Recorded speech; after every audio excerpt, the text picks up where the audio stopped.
Welcome to the Bourbon Van. I'm Phil. I'm Julie. It's Whiskey in the Van Wednesday, and today we're drinking a little Cooper's Craft. Super little.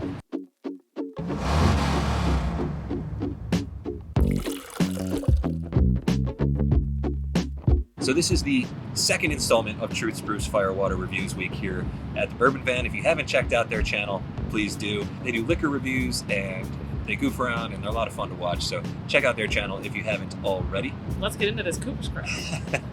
Absolutely. So this is a bottle that's not available here in Oregon. Cooper's Craft Barrel Reserve is available here in Oregon. That one is 100 proof. This one, I believe, is 82.2 proof. Yes. This is a Brown-Forman product and Kentucky straight bourbon whiskey. So we don't really know a ton about this one other than we really like Cooper's Craft Barrel Reserve, the 100 proof.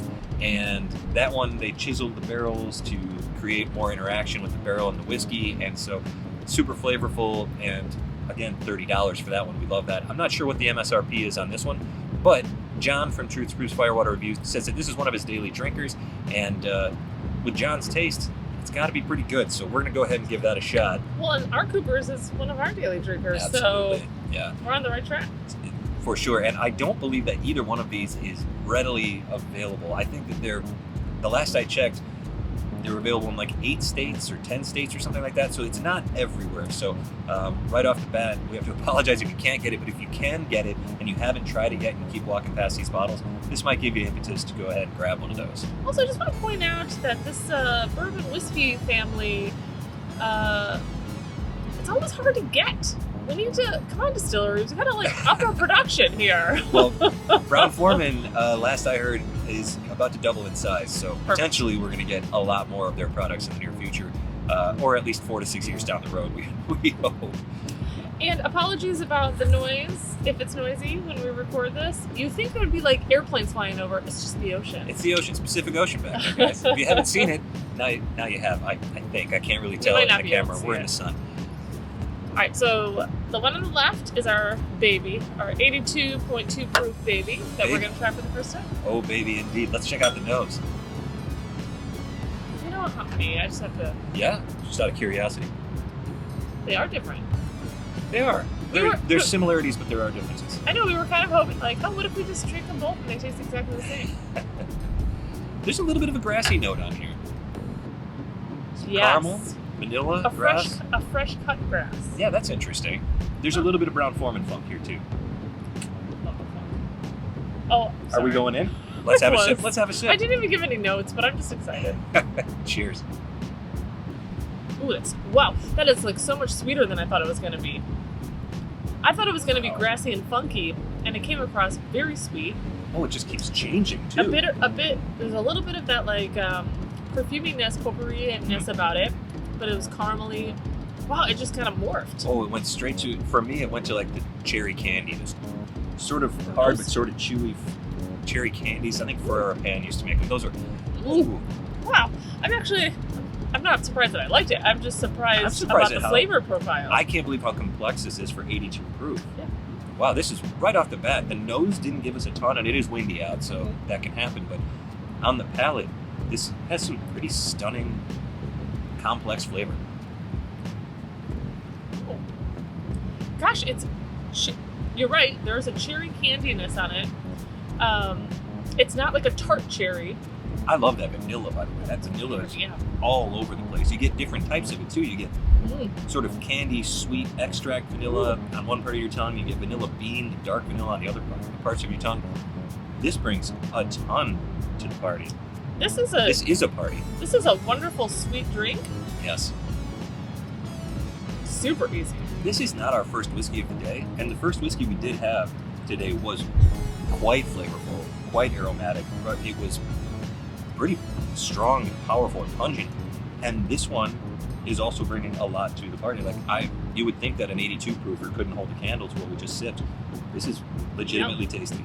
Man, this ease of drinking and the sweetness almost reminds me of like Old Forester Rye. Like that one is like the cherry candy bomb, and it's just like you're drinking liquid candy.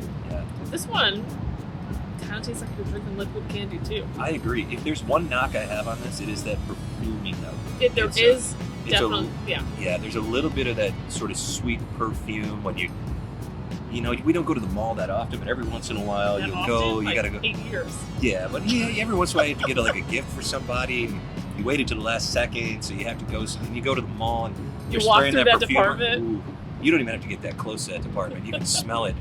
There's a tiny hint of that here, but it's so fleeting. It's not super. It's definitely not offensive. It's just so fleeting. Maybe I'm just like always looking for bananas, but I get like a hint of like almost like a ripe banana. I feel like yeah, ripe banana. I feel like it wouldn't be Brown-Forman if you didn't get some banana. Yeah. That's really tasty. So I'm gonna try the other one. Yeah, let's go to the 100. Because for you, I'm enjoying that immensely. Well, we've never done a Whiskey in the Van Wednesday review of Cooper's Craft Barrel Reserve. As I was saying before, they chisel grooves in the barrels to create more interaction between the whiskey and the barrel itself. We love the oak notes on that. We love the rich, dark flavors, the caramel, the vanilla. It's just a beautiful, warm, 100 proof bourbon from Brown-Forman. So this is going to be a pretty interesting comparison right here. Well, this already has a richer, deeper nose to it. There's a headier caramel here. I mean, you can it's just stronger. Like, I totally agree with that. You Yeah, know. there's more ethanol here, but the richness of the aroma from the start is so seems different. thick, right? Like the flavors almost seem thick. Yeah, richness is the only way that I can describe it. Thickness is all right too. Here we go. I just thought I should have a drink of water because I got a little perfuminess on that, but I think it's just left over from before. I think there is a touch of perfume here, and maybe I just never noticed it before. Yeah. But Well, it's not as strong as the other one. right, yeah. But the cherry fruit, the banana, a little or less banana on this one. I would say maybe a more ripe banana. Not as candy sweet. This one is Definitely, yeah. This one strikes me as being more well balanced, richer flavors, darker flavors, and again, this is a $29.95 bottle, $29.95, which you get this one for in Oregon, and I think it has no business being this good for that price. So you can definitely tell the difference between the proof point, right? The 82 to the 100. Maybe drinking them side by side, you like get that hit. Yep. If I can say that, but you get that like kind of hit of proof. I don't normally notice that, so maybe the side by side comparison is what's kind of throwing me up. Sure. I mean, I know that nobody can get these anywhere, but they're both good options. Like, I'm enjoying both. They're totally different. I was expecting them to be like super similar. It's just a lighter version of this one. Yeah, honestly, if for a daily drinker, I could see Sweeter, this 82.2 proof one being a fantastic option. I would think that this one probably compares a little bit to Old Forester 86. Old Forester 86, though, in my opinion, has a lot more honey character to it, whereas this one is more vanilla, chocolate, more almost bourbon flavors, I would say. Yeah. Maybe, I mean, and then, I don't want to kind of feel bad saying this, like, this drinks and feels like a bourbon, right? Like you're drinking like almost like a heavier, like a more well-balanced bourbon. Yeah, this one would probably stand up to a cigar, whereas this one definitely wouldn't. Right, and this one is just, it's light, it's easy to drink, like a good daily drinker. Yeah. If I wasn't a bourbon drinker, this could be a gateway. Like it's this actually, it's just like nice and easy. Had we tried this one previously, we might include this in like beginner bourbon lists and gateway bourbon lists, especially if it was more readily available. I hope that both of these become more readily available because I think they're both really, really good whiskeys. Yeah, I mean, I was hoping that I would like it because we're big proponents of the Cooper's Craft. And we wish it was more available. Cooper's Craft, Brown-Forman, Old Forester, all those profiles are things that we enjoy. So, and I'm not going to be sad that we can get it here and you can't. well done, Brown-Forman, once again, and big thank you to Jon and Lindsey from Truth's Proof's Firewater Reviews for providing this sample. It's absolutely delicious, and we're so happy to have tried it. And the rum's for Monday. And if you watched Monday's video, then you saw the rum video. If you haven't seen rums for bourbon drinkers, go back and watch that video. The card's up here right now. So let us know, have you tried either or both of these Cooper's bottles? Like, comment, subscribe. Join us on Patreon for exclusive live streams and bonus content. Check us out on Instagram @TheBourbonVan, and from wherever we are to wherever you are. Cheers. Cheers.